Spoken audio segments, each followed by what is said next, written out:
Hello mga bata! Handa na ba kayo sa ating bagong aralin? Halina't magsimula na tayo!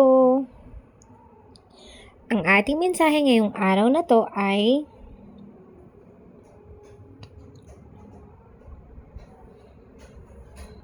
nalalaman ko ang kultura at tradisyon ng isang Filipino. Mga tradisyon ng isang Filipino. Narito ang mga tradisyong laro, patintero, luksong tinik, palo sebo, piko, tumbang preso, at luksong baka. Narito naman ang mga tradisyong sayaw, tinikling, pandanggo sa ilaw,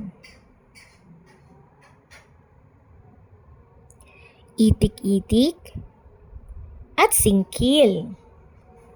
Ang mga Pilipino ay mahilig ding magdiwang ng pista. Isa pa nga mga bata, ulitin natin ano-ano mga tradisyong laro at sayaw sa Pilipinas. Ngayon, oras na para sa gawain. Handa na ba kayo? Bakati ng mga salita. Ngayon, oras na para kumilala ulit ng panibagong letra. Balikan natin ang mga tunog ng patinig. Naalala niyo pa ba ang tunog ng mga katinig na ito? Balikan ang tunog ng NG. Ang tunog ng NG ay nga, nga. Basahin natin sabay-sabay mga bata.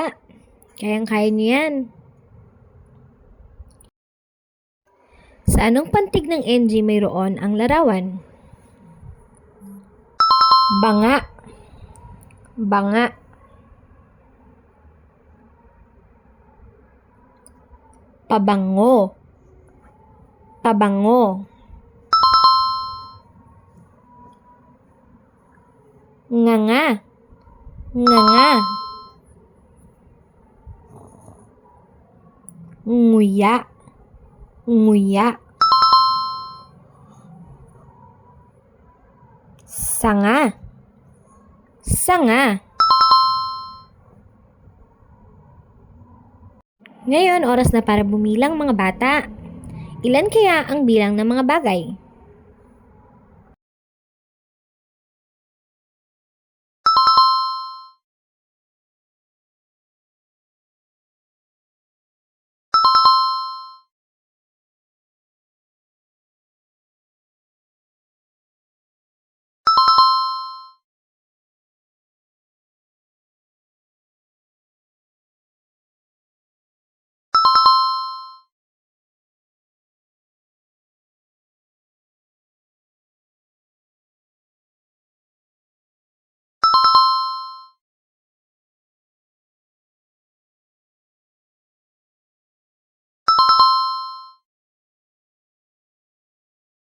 Ngayon, oras na para sa gawain.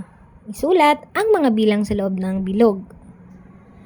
At para naman sa ating wrap-up time mga bata, ngayong araw na to, tinalakay natin ang mga tradisyong laro sa Pilipinas at ang mga tradisyong sayaw sa Pilipinas. Ganon din ang mga kaugalian. Ngayon, binalikan din natin ang bilang wala hanggang bilang 10. Hanggang sa muli mga bata, paalam!